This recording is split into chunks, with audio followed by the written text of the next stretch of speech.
پناہ مانگتا ہوں میں اللہ کی شیطان مردود سے۔ شروع اللہ کا نام لے کر جو بڑا مہربان نہایت رحم والا ہے۔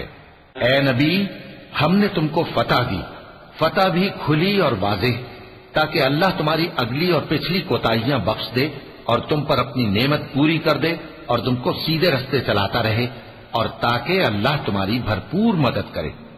وہی تو ہے جس نے مومنوں کے دلوں پر تسکین نازل فرمائی تاکہ ان کے ایمان کے ساتھ اور ایمان بڑھے۔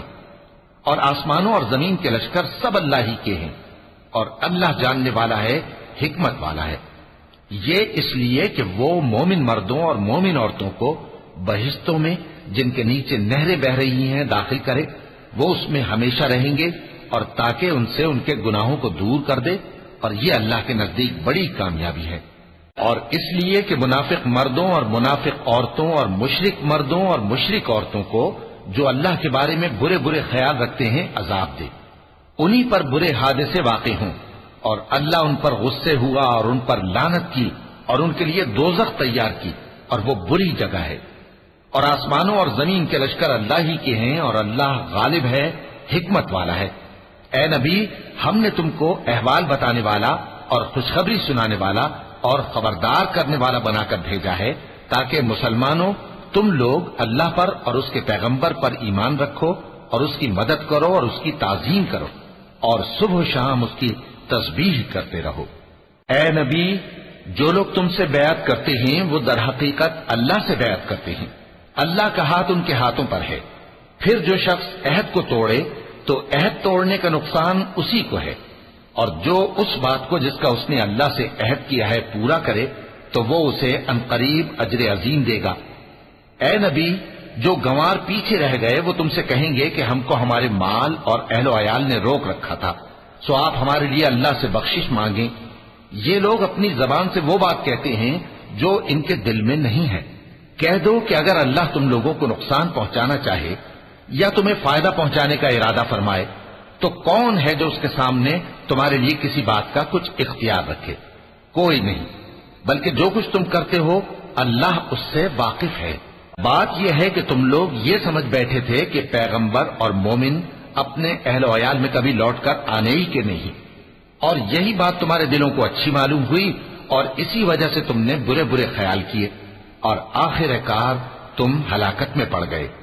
اور جو شخص اللہ پر اور اس کے پیغمبر پر ایمان نہ لائے تو ہم نے ایسے کافروں کے لیے آگ تیار کر رکھی ہے، اور آسمانوں اور زمین کی حکومت اللہ ہی کی ہے، وہ جسے چاہے بخشے اور جسے چاہے سزا دے، اور اللہ بخشنے والا ہے، مہربان ہے۔ جب تم لوگ مال غنیمت لینے چلو گے تو جو لوگ پیچھے رہ گئے تھے وہ کہیں گے ہمیں بھی اجازت دیجیے کہ آپ کے ساتھ چلیں۔ یہ چاہتے ہیں کہ اللہ کے قول کو بدل دیں۔ کہہ دو کہ تم ہرگز ہمارے ساتھ نہیں چل سکتے، اسی طرح اللہ نے پہلے سے فرما دیا ہے۔ پھر کہیں گے نہیں، تم تو ہم سے حسد کرتے ہو۔ بات یہ ہے کہ یہ لوگ سمجھتے ہی نہیں مگر بہت کم۔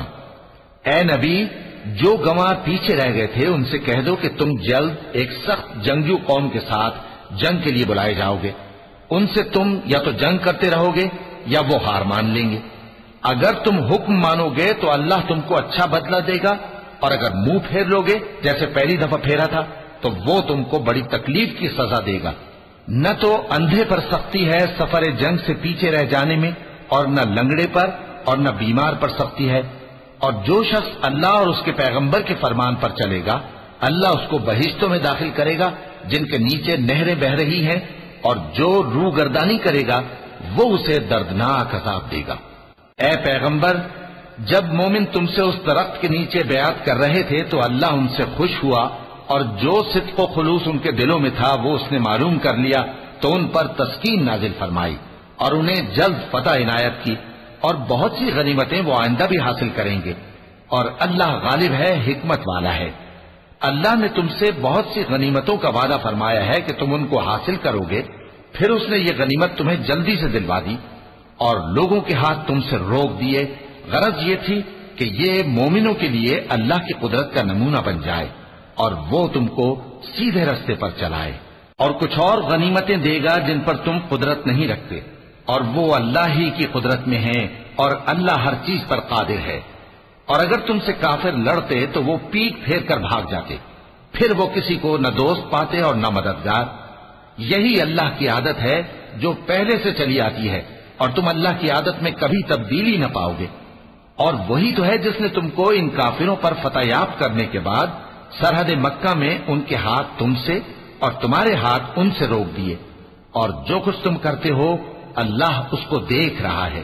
یہ وہی لوگ ہیں جنہوں نے کفر کیا اور تم کو مسجد حرام سے روک دیا، اور قربانیوں کو بھی کہ اپنی جگہ پہنچنے سے رکی رہیں۔ اور اگر ایسے مسلمان مرد اور مسلمان عورتیں نہ ہوتی جن کو تم جانتے نہ تھے کہ اگر تم ان کو پامال کر دیتے تو تم کو ان کی طرف سے بے خبری میں نقصان پہنچ جاتا، تو بھی تمہارے ہاتھ فتح رہتی، مگر تاخیر اس لیے ہوئی کہ اللہ اپنی رحمت میں جس کو چاہے داخل کر لے۔ اور اگر دونوں فریق الگ الگ ہو جاتے تو جو ان میں کافر تھے ان کو ہم دکھ دینے والا عذاب دیتے۔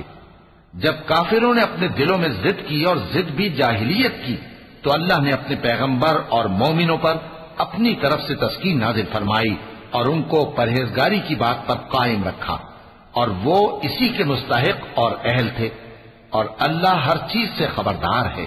بے شک اللہ نے اپنے پیغمبر کو سچا اور صحیح خواب دکھایا تھا کہ تم انشاءاللہ مسجد حرام میں اپنے سر منڈوا کر یا اپنے بال ترشوا کر امن و امان سے داخل ہوگے اور کسی طرح کا خوف نہ کرو گے۔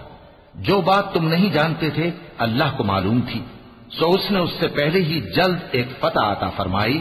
وہی تو ہے جس نے اپنے پیغمبر کو ہدایت کی کتاب اور دین حق دے کر بھیجا تاکہ اس کو تمام دینوں پر غالب کرے، اور حق ثابت کرنے کے لیے اللہ ہی کافی ہے۔ محمد صلی اللہ علیہ وآلہ وسلم اللہ کے پیغمبر ہیں، اور جو لوگ ان کے ساتھ ہیں وہ کافروں کے مقابلے میں تو سخت ہیں اور آپس میں رحم دل۔ اے دیکھنے والے، تو ان کو دیکھتا ہے کہ اللہ کے آگے جھکے ہوئے سر بسجود ہیں اور اللہ کا فضل اور اس کی خوشنودی طلب کر رہی ہیں۔ کثرت سجود کے اثر سے ان کی پیشانیوں پر نشان پڑے ہوئے ہیں۔ ان کے یہی اوصاف تورات میں ہیں اور یہی اوصاف انجیل میں ہیں۔ وہ گویا ایک کھیتی ہے جس نے پہلے زمین سے اپنی سوئی نکالی، پھر اس کو مضبوط کیا، پھر موٹی ہوئی، اور پھر اپنے تنے پر سیدھی کھڑی ہو گئی اور لگی کھیتی والوں کو خوش کرنے تاکہ کافروں کا جی جلائے۔ جو لوگ ان میں سے ایمان لائے اور نیک عمل کرتے رہے ان سے اللہ نے گناہوں کی بخشش اور اجر عظیم کا وعدہ کیا ہے۔